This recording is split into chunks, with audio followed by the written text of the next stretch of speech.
10 parenting tips and tricks. Number 1. Distract them with a question about the color of their clothes. Don't tell them that nothing terrible has occurred or ask them to stop crying. If your child is having a meltdown, simply divert their attention. Ask them about the color of their clothes or shoes. The key is that they weren't focused on what they're wearing, and they begin to focus on it. And just like that, you're done.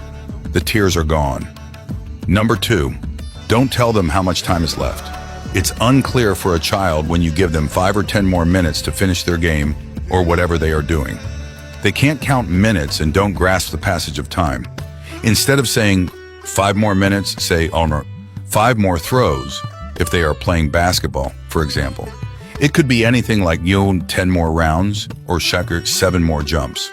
Number 3, wipe your face first, then your kids. If your baby doesn't want to wipe their own face, try this trick. First, demonstrate it on yourself. Nonverbal cues help the baby understand what's happening, according to advice from others. They caution that this approach might not succeed immediately. Persist, and eventually, the child will allow you to wipe their face. The same method can be applied to toothbrushing. Number 4, say thank you and I'm sorry to them.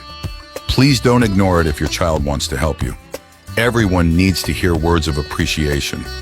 Learn to say thank you and I'm sorry to them. This type of behavior makes you feel closer and helps your relationship with them, no matter what age they are. Number 5, give them vegetables before dinner. Not every child is a good eater, and not everyone will pick a tomato instead of chicken nuggets. There is a solution for how to make your child eat healthy vegetables and fruits. Just give them to your child before dinner, because that's when they are hungry and will eat almost anything, even carrots. Number 6, have a whose day is it if you have several kids. When you have 2 or even 3 kids who are around the same age, there can be big fights over toys, games, and other things. Suggestions include assigning each child a specific day of the week. So if there is a conflict, the first question to ask is, whose turn is it today? This approach can help eliminate arguments. Number 7, be mindful about how you ask things. Think before asking something.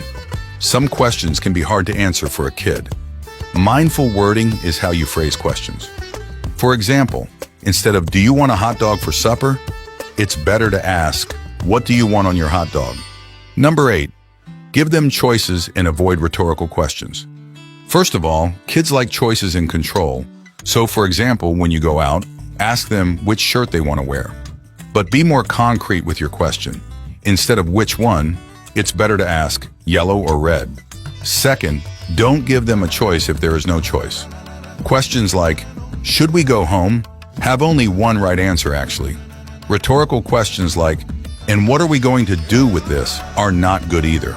Number 9, put it on the list instead of saying no. It's not a nice feeling to have to say no to your own kid, even if it is a toy, which they have a lot of already. So don't say no. Tell them to put it on the list. This will help you to avoid arguments and tears in the store. And number 10, let your baby watch you fall asleep. Be an example for your kid. If you tell him to go to bed, but you are still sitting in front of the TV by yourself and playing on your phone, they might have some disconnections in their head. At least pretend that you are falling asleep. They are following your lead. So be boring, close your eyes, and be still and quiet, and they will learn to too. What strategies do you use to manage your own kids? Do you believe that establishing a daily routine and schedule are essential for promoting good child behavior? Share your thoughts with us and fellow viewers.